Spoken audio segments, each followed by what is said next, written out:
So the story that I want to tell you today began on this road back on the 22nd of October 1857. So a man called John Ellis, who had lived and worked in this area for 27 years, was shot dead on his way home from the train station. So up here is the graveyard where he is buried. But this is just the beginning of the story, because we have more graves to visit after this one. So John Ellis for 27 years worked as an agent for a landowner called Trant, and he owned huge estates in this area. Now we're going back obviously to the few years after the so-called famine, which is a topic of another video that we might do.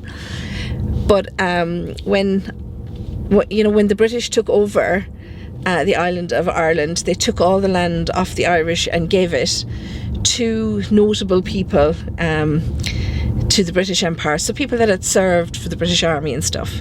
So Colonel Trant was given huge estates here in the Devey area in Tipperary, and he employed this John Ellis to work for him, collecting rents from the tenants on his land.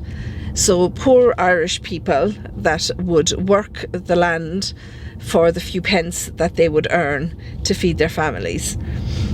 But this John Ellis was a very, very cruel man, and he was well known in the local area for being a bit of a scoundrel. Now, being a scoundrel is not necessarily grounds for being shot dead. If it were, we would definitely be thinning the herd. But he was well known in the area for being very cruel, and he would burn people out of their homes if they missed their rent. And bear in mind, we had the potato blight and the people starving. And I will just try and get you a better shot of Devey Castle if I can. It's just up here on the right. It's currently closed to the public because of the pandemic. It's kind of hard to see from where we are. I will get a shot of it.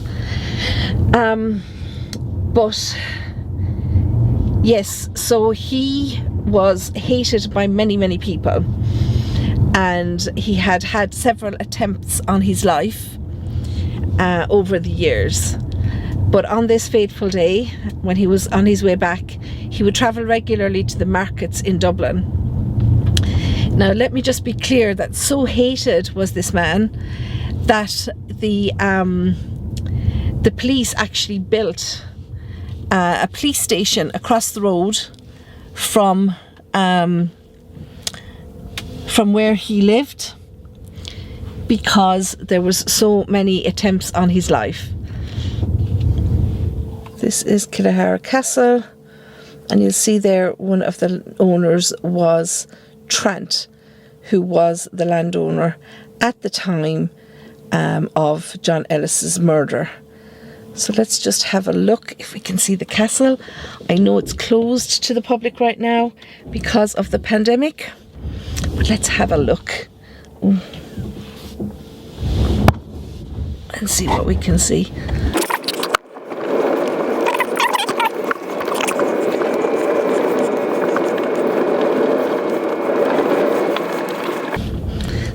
So here you go. Here is Killahara Castle.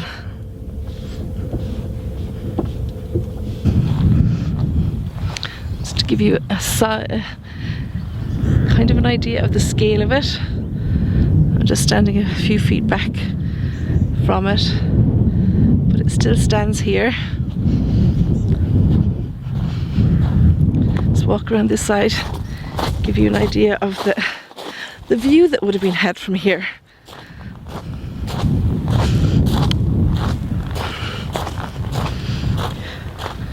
Which is quite beautiful, really. I know people talk about the Irish countryside and that, and I suppose living here, I take it very much for granted. So my grandparents' cottage wasn't too far from here, and it's starting to rain. I walked around to this side of the castle, we got the full belt of the wind and the rain. But there you go. That is Killara Castle. Okay, and my car. And you can just see the landscape around. The lands around here are beautiful.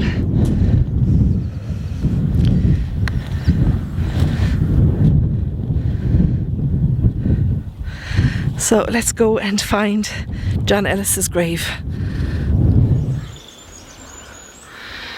So you can see that we are now actually still in the grounds of the castle, but a little bit away. And this here would have been, this is St. Michael's Church. It's actually now private property, but you can still get into the graveyard from a side gate. And as you can see, there are lots of graves here still, but a lot of the gravestones are actually illegible because of the years that they've been here.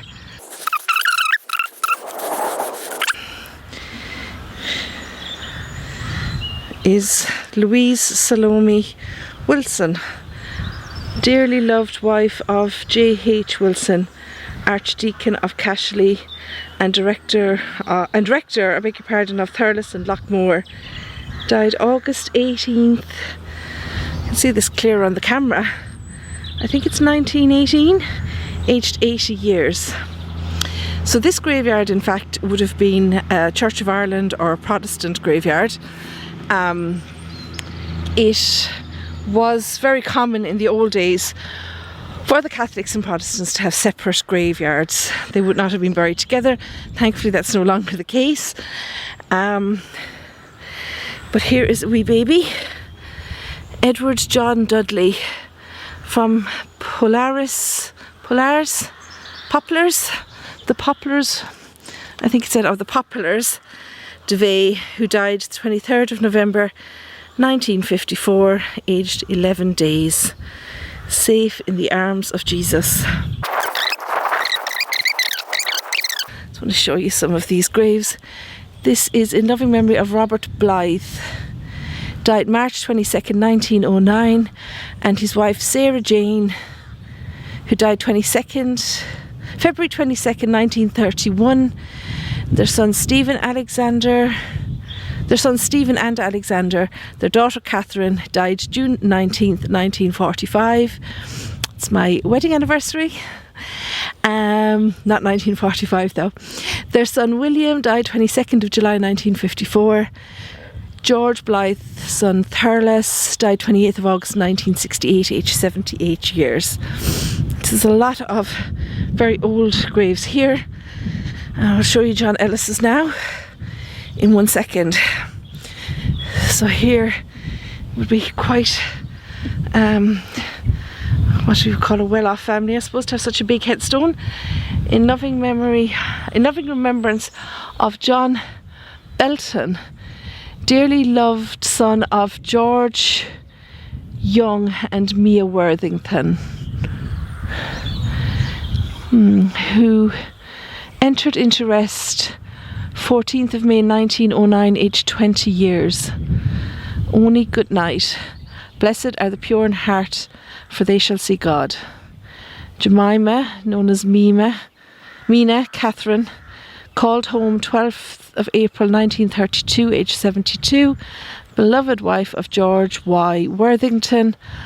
Also the aforesaid George Y Worthington, who departed this life 14th of December 1936, aged 81 years, and their daughters Mary Harriette Dorothy, died 3rd of September 1965, and Jemima Cathleen Elizabeth, died, that is very hard to read, 22nd of August 1963. And Marjorie Louise Rose, 1972. So there are a lot of quite old graves. There's a cross headstone there that's not even legible. There's someone, Joshua Lester Johnston, who of Thurles, who departed this life on the 14th of May 1961, and of his wife Eileen Elizabeth, who passed away on 9th of July 1968. So because what was the church is now private property, the graveyard is divided in two. So there's a side here, and at the other side of the church there is another half of the graveyard, so a lot more graves over there. So as I was saying, John Ellis was a land agent for the Trant family, who had been given this land by the British government. It was taken off the Irish people and worked by the Irish people as tenants on their own lands. And John Ellis was he was an agent, so he collected rents from the people, made sure that they were farming the land and up to date with all their payments. And of course the famine hit, from the so-called famine, from 1842 to 1845, I beg your pardon, to 1852. And as we know, that the population of Ireland was so destroyed between emigration and the people that died, obviously. And obviously during this time, what it really was a potato blight during this time, and the Irish people were so dependent on the potato that they didn't have anything to eat. You know, they couldn't afford meat, they had to get by on whatever they could grow. So when the potato crop failed, they didn't have anything to eat, so therefore they starved.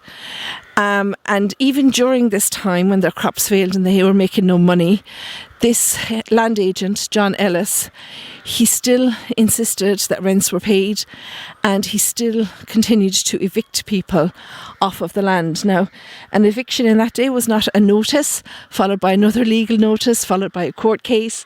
There was no drawn out procedure. He just arrived at your door one day and burnt your house down, and that's the way you were evicted.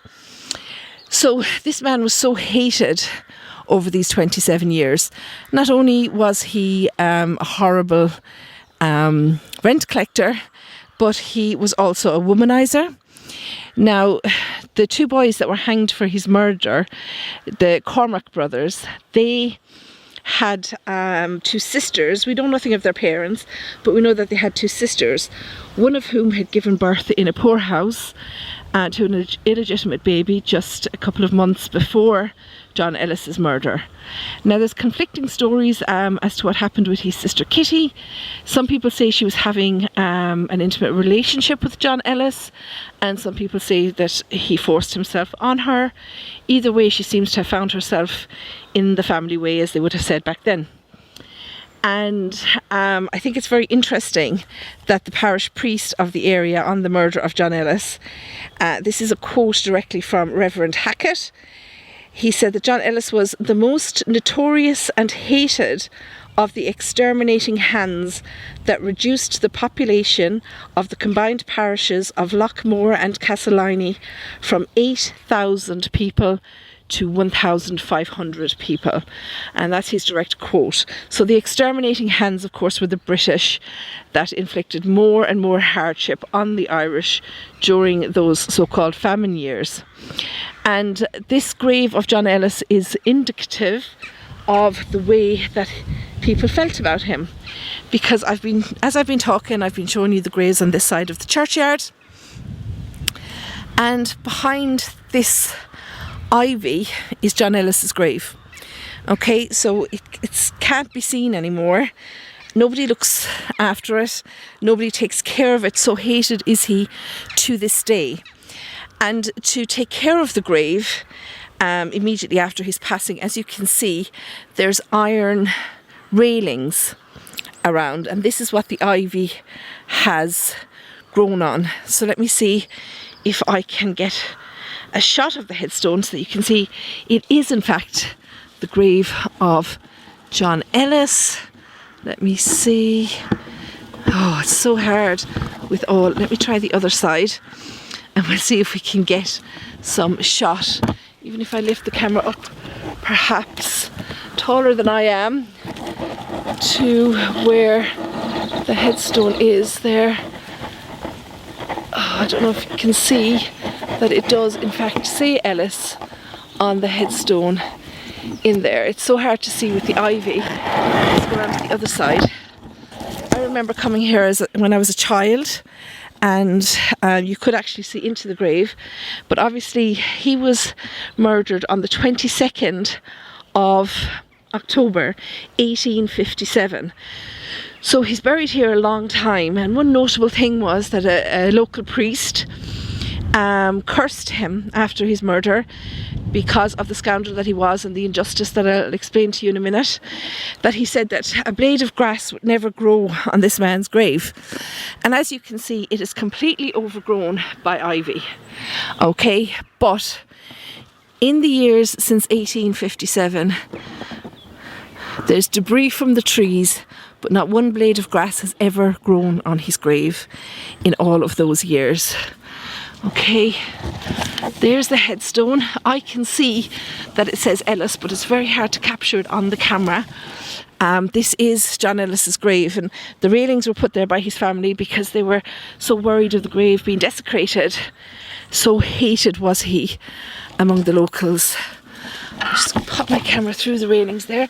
There's some breakage, but I don't think I can get a good view of the headstone in memory of Ellis. You see the name Ellis there? Okay, and that's as good as a picture as I can get. And perhaps if I were taller than my 5'2", I may get a better picture. But that is where the hated John Ellis is buried, and his grave is hidden because nobody respects him enough. Now, as I say, the man was a scoundrel without doubt or question, and he did some terrible things in his lifetime, and to many, many people around here. But as I say, if being a scoundrel was grounds for assassination, then there would definitely be a massive thinning of the herd in modern times. So I hope that despite all the wrongs that he did in this life, that John Ellis has found his peace in the afterlife. And now I'm going to skip over to the village of Lochmore to show you where the two boys who were wrongfully executed for his murder are buried. And you will definitely see the difference in how they are loved and revered in the locality.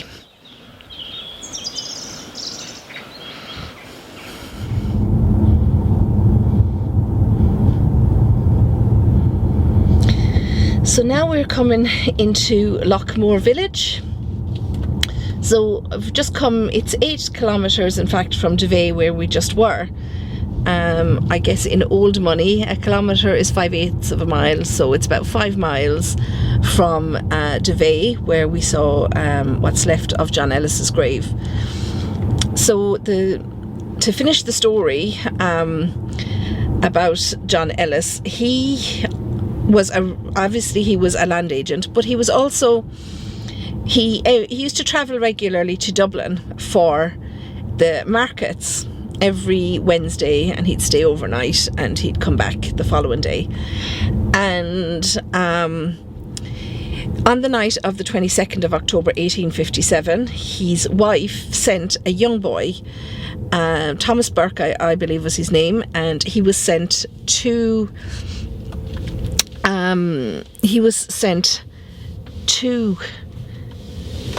the train station to pick up John Ellis. Okay, and it was supposed to happen that the police would send an escort. As I said, he was so hated that a police escort was required to bring him home from the train station, and he would also vary his route home. He would either come to Thurles train station or he would come to Templemore train station, okay, and he would vary the route that he took home so that he couldn't be ambushed and killed, because as I said, there was a previous attempt on his life. But this night, just young Thomas went to the train station to collect him without a police escort, and it was found out afterwards that the police were told that he wasn't coming home that night. And on investigation, apparently a daughter of one of the policemen had been told this by a little girl from the village. And this poor little 12-year-old girl was arrested after the murder, and she was kept in jail for 3 weeks. And she was even, put in a cell on her own without any food or water for several days to try and get her to talk, to ask her who in fact had given this information to her. But this little girl had never said anything. She didn't know anything about what had happened. And she was in jail in Mina. So I'm just waiting for this truck to move so I can actually park up here across from the graveyard.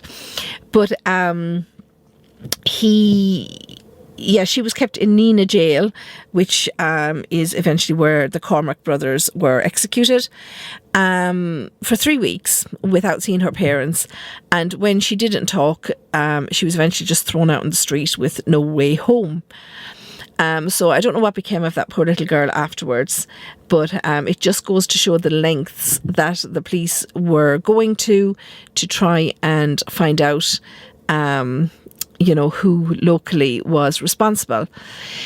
So the Cormack brothers were eventually arrested for this murder because, as it happens, apparently one of the boys had said to John Ellis that he would kill him. Because, as I say, even though some people say that their sister Kitty was in fact having a relationship with John Ellis, it's more likely that he forced himself on her. And as I say, their other sister Nancy had already given birth in a poorhouse, and they didn't want to see the same fate befall their sister Kitty. Okay, now the Cormack brothers were William and Daniel. William was just 23 years old and Daniel was just 18 years old. Okay, and they were arrested, and they didn't admit to anything. They said it wasn't them. They didn't know what had happened, and they were tried by a man called Judge Kyo, who was notorious. He was a very cruel judge and was known to sentence people to death quite easily. Now, in those days, you required a unanimous verdict in order to find somebody worthy of the death sentence, and this wasn't possible in the first trial because there was a man called John Ryan of Templederry, who was on the jury. Now, the first jury was made up just of local farmers, and John refused to find the Cormack brothers guilty because he said there's no way they committed this murder. So the jury was then discharged, and another jury was appointed by the judge, and this jury that was appointed was just all Protestants. Okay, so they were British Protestants, and obviously they found the Cormack brothers guilty of this murder, and they were sentenced to be hanged, which they were, on the 11th of May 1858. So I'm just going to park the car and hop out and we can see where they are buried. So we are here in the village of Lockmore, I beg your pardon. So the parish was Lockmore, or still is Lockmore Castleiney, and we're not far from Templemore town. So, as I say, Judge Kyo sentenced the brothers to die, to be hanged on the 11th of May 1858. And on the day that they were hanged, obviously they were innocent, so it was very traumatic. Everybody in the town of Mina kept their doors closed, even all the shops. They kept their curtains closed. They stayed off the streets so that the streets were quiet. It was in protest against the injustice. And the editor of the local paper, which would have been the Nina Guardian, said of the hanging, because poor Daniel was inconsolable coming out to his execution. And this man said, this man, and his name was Gabriel Pryor, the editor of the Nina Guardian, he said that they died with the lie in their mouths. And one of the local priests said, they did not die with the lie in their mouths, but you will die with a bit in your mouth. And that very evening, Gabriel Pryor choked on his dinner. He had one mouthful of his dinner and choked to death. The judge in the case, Judge Kyo, he passed after slitting his own throat a few years later. So a lot of the people that were involved in this injustice were, in fact, they met terrible deaths of their own. Now, Daniel and William were buried in the grounds of Nina Jail, as all prisoners were back in the day. And the graves at the time would have been unmarked, except for the local nuns used to put little markers on the grave. The brothers were eventually cleared of any wrongdoing. Of course, they were innocent. These young men, 23 and 18 years old, did not murder anybody. And I believe that a man who had fled to the United States after the murder confessed on his deathbed. So on the 9th of May, 1910, almost 52 years to the day from when they died, the brothers were exhumed from the graves in Nina Jail, and they were brought home. So I am just going to put a picture here, two pictures. The first picture here is of young Daniel's coffin after being exhumed. This is him at 11 a.m. on the 9th of May 1910, his coffin being carried by his supporters out through the gates of Nina Jail to begin his 22-mile procession home to his hometown home village, I should say, of Lochmore. And the second picture here now is it's Borrisley village. It's a ways from here. It will be about halfway from here to Nina, and this was the brothers' coffins passing through the town of Borrisley on their way home to Lochmore in 1910 after being pardoned and completely cleared of any wrongdoing in the murder of John Ellis. So it took that long to have their innocence known, but they were found innocent eventually and brought home.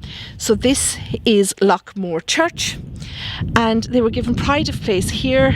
I just have to wipe my camera because it has started raining since I arrived in Lochmore.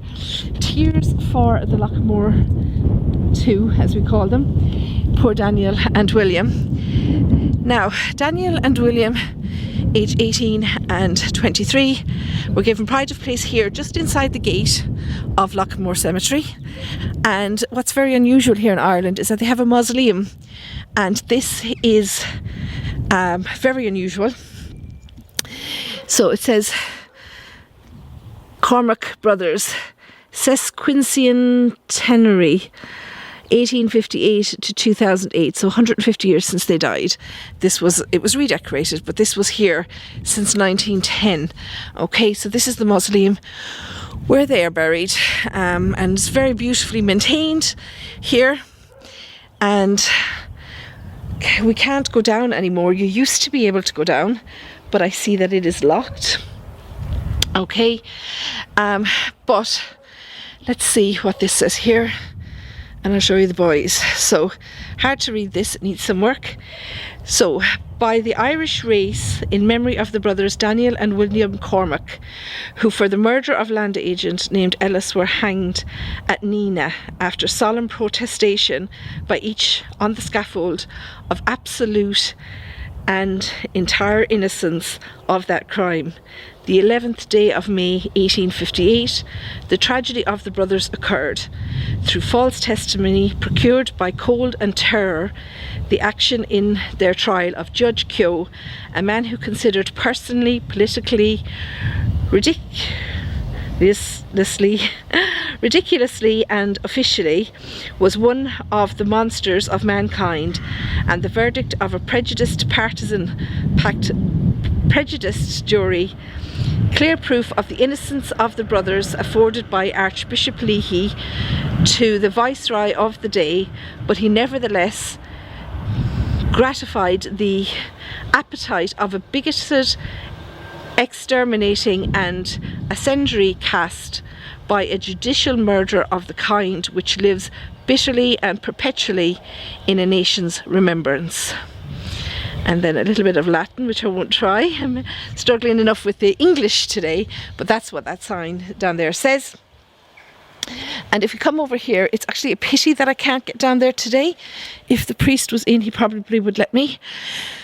But if I zoom in, you will see, hopefully, that on the left, I'm not sure which one is where, but there's 2 coffins in there that can be seen.